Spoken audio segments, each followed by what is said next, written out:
Liberdade para roubar.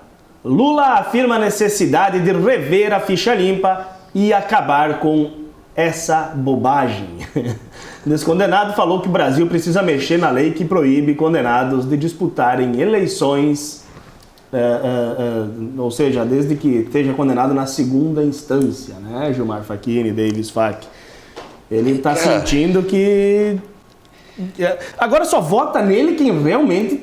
Porque ele está abrindo o jogo que ele quer fazer, né? Só vota nele quem realmente está disposto a entregar o país para bagunça. A gente não precisa vir aqui e ficar falando de coisas do passado, que agora ele está falando tanta bobagem. Cada semana por semana ele está falando tanta bobagem. E ele está mostrando o que ele é e para que ele vai vir. Se deixarem ele está falando. A gente sabe... Ninguém vai dizer assim, mas eu não sabia. Não, muito pelo contrário. Se der uma infelicidade, PT assumir o próximo governo, cara... Faz as malas e vai embora. Nós vamos passar ruim. Mas tem gente que vai passar muito mais, Sim. cara. Sim. Muito mais. Né? E é isso que as pessoas não se dão conta. Elas estão querendo, parece que estão querendo pagar para ver. Isso. Pagar para ver uma coisa completamente absurda e descabível. E eles fazem um discurso, porque assim, o Lula de 2003 a 2008, eles quebraram o país. Mas eles não conseguiram quebrar a ponto do pessoal passar fome. Porque não dá. Não. Era outra realidade. Diferente, cara. E eles não acreditam que agora o PT vai fazer no Brasil o que o Fernandes fez na Argentina, o que o Maduro fez na Venezuela. Eles não conseguem entender, tanto que eles dizem, não era assim, na época do... Como é que o Lula ficou tanto tempo e não aconteceu nada disso que vocês estão falando? O Lula está voltando com ódio. Ele está deixando as declarações escaparem, ou está fazendo de propósito, para as pessoas saberem qual é o real interesse do Lula. É liberar a droga, é diminuir a criminalização, é liberar o aborto. É que a gente tem que fazer uma análise um pouquinho mais aprofundada, que está faltando dessas pessoas conhecimento, né? O Lula, durante o governo Lula, ele viveu uma bonança da economia mundial, que deu reflexo no Brasil. A economia mundial naquela época, no ano de 2005, 2006, estava numa crescente e havia uma demanda muito grande. E o Brasil surfou naquela onda. Então, por pior que tenha sido as políticas do Lula, naquele momento o Brasil ainda tinha essa capacidade de suportar tudo isso em função dessa, vou dizer assim, dessa bonança da economia mundial. Especialmente com a China comprando commodities do mundo todo e o Brasil grande produtor de commodities. A nossa balança comercial disparou. Isso explodiu, claro. E é isso que é difícil, as pessoas não... É difícil nós montar um cenário para as pessoas entenderem. Imagina as pessoas entenderem que não tem toda essa informação. Explodiu no governo Dilma, que foi uma catástrofe. Sim, depois, quando terminou o governo Lula, né, com tanta coisa, veio a Dilma e aí ela pagou a conta, pagou o pato. E pela incompetência ela gravou. Aí piorou, né? Mas ela já pegou o rojão na mão e explodiu na mão dela. E ela ainda meteu mais gasolina no negócio. Uma coisa que as pessoas às vezes não se dão conta, em cima disso que tu está dizendo, é que em 2008, quando teve a crise, né, do sistema imobiliário americano, e aí quebrou o Lehman Brothers, quebrou uma série de bancos, foi a grande crise, que o Lula disse que era uma marolinha. Ali, a política de sustentação do país foi totalmente equivocada. Eu nem estou falando de corrupção, estou falando de uma política econômica. E a prova disso é que nós vemos agora o Paulo Guedes, durante uma pandemia, fazendo o Brasil crescer, enquanto ali o Palocci, Guido Mantega, o Armínio Fraga acho que foi do PT. Mas enfim, os ministros da economia do governo do PT inverteram a lógica. Eles começaram a estimular o consumo, o crédito. Então, naquela época, tu comprava um automóvel em 72 parcelas.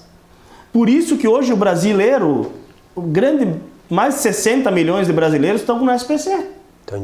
Estão endividados, porque tu estimula o consumo. E o que o governo Bolsonaro fez? Ele investiu em infraestrutura. Ele investiu na produção. Ele abriu a porta para o capital estrangeiro investir na infraestrutura do Brasil. E isso gera emprego, isso gera renda, isso mexe a economia. Enquanto o governo do PT estimulou um consumo desenfreado, que ele deu uma sobrevida para a economia, mas a um custo muito caro, como nós vimos no governo Dilma depois. Aí a Dilma veio com aquela história da nova matriz tributária, né?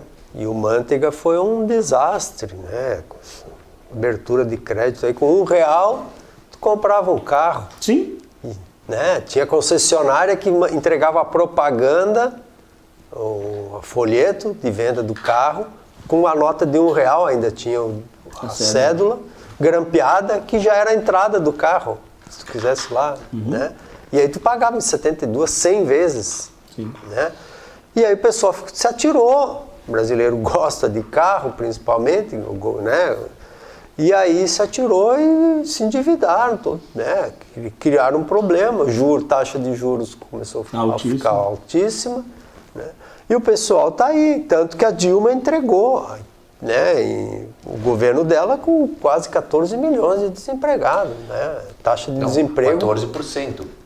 Mas é que a população ativa é mais ou menos 100 milhões. Né? Nós não podemos esquecer, e isso é importante bater todos os dias, que o Lula pagou a dívida com o FMI, e é mais uma ação do governo Lula, pagou uma dívida com o FMI de 4% ao ano de juros, pegando dinheiro dos bancos nacionais, pagando em torno de 14% ao ano. Quer dizer, ele endividou o país, ele quebrou com o país. Mas as pessoas, elas têm aquela ideia de que na época do Lula a gasolina era barata. Não, proporcional era mais cara que hoje. As pessoas têm uma tendência, isso é da natureza do ser humano, a olhar o passado, mesmo que tenha tido sofrimento, com uns olhos, uma lente cor-de-rosa. Parece que o mundo era mais legal, um saudosismo. Isso é muito comum em todas as coisas. Olha pra tua vida, quando tu fala do teu passado, que tempo bom, aquela época era boa. Por quê? Porque aquela dor do passado, ela não dói mais hoje. Hoje ela não te causa dor. Tu esqueceu o quanto doía. E as pessoas acabam sendo iludidas achando que o governo do PT era bom. Só que eles quebraram o país.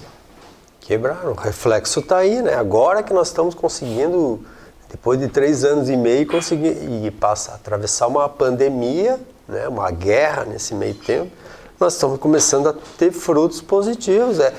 Quase que diariamente tem uma notícia positiva a respeito do governo, né, central, ao mesmo tempo em que todos os outros países são só coisa negativa. Agora o Reino Unido aí anuncia a inflação de 10%. Né? Então, tipo assim, é uma coisa que nós estamos experimentando, nós estamos tendo inflação menor que os Estados Unidos pela primeira vez na história. Essa da inflação, a primeira vez na história que a gente tem uma inflação menor que os Estados Unidos e que a Alemanha. É isso que tem que ficar claro. Nós estamos saindo de uma pandemia, uma guerra, e nós estamos hoje com uma inflação menor que os Estados Unidos e a Alemanha. Na história, nunca houve isso.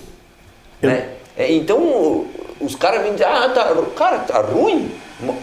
Abre um pouco a tua visão e olha ao redor. Sendo que a Argentina aqui do lado está com uma inflação maior que a Venezuela. Não,